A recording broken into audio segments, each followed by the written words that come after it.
مساء الخير إن كان مساء، وصباح الخير إن كان صباحا. معانا قطعة جميلة جدا وهي 10 دراخما يوناني. 10 دراخما يوناني 1988. زي ما احنا شايفين اهي، الوجه جميل جدا.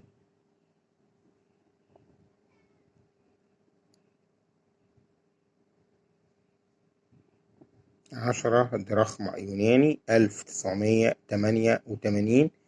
طبعا العملة ديت غير متداولة حاليا، لأن اليونان جزء من الاتحاد الأوروبي وجزء من اليورو،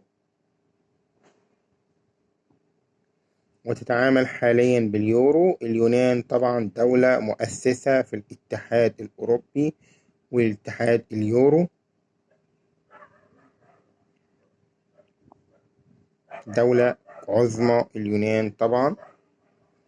ودوت الوجه بتاع العملة زي ما احنا شايفين.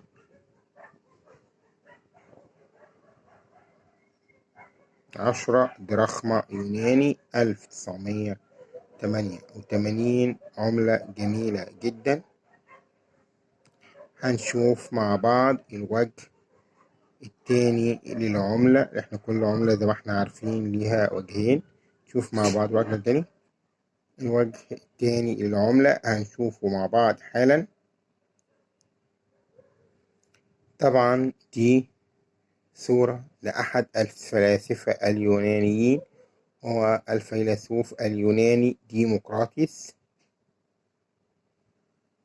طبعا اليونان دولة مشهورة بالفلاسفة اليونانيين،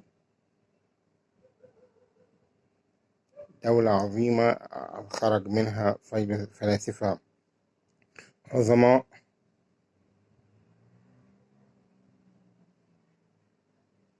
الفيلسوف اليوناني ديمقراطيس.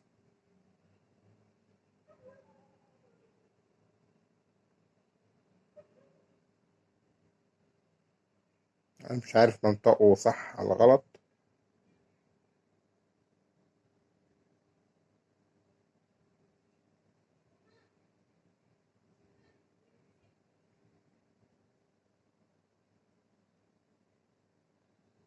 عموما زي ما احنا شايفين هي عملة جميلة جدا غير متداولة حاليا. القطعة دي حاليا بتعمل لها حوالي 5 جنيه مصري ل10 جنيه مصري حسب الحالة. سعرها مش عالي قوي. أتمنى من حضراتكم إن انتوا تشتركوا في القناة وتعملوا لايك وسبسكرايب للقناة، ولايك للفيديو وسبسكرايب للقناة وتتابعونا. أرجو فضلا ليس أمرا الاشتراك في القناة. طبعا أنا لو يفضل طبعا إن انتوا تشتركوا في القناة أمرا، يعني مفيهاش مشكلة. احنا اخوات يعني، يا ريت تشتركوا في القناة يا أصدقائي. باي باي يا أصدقائي، وإلى اللقاء. مع السلامة.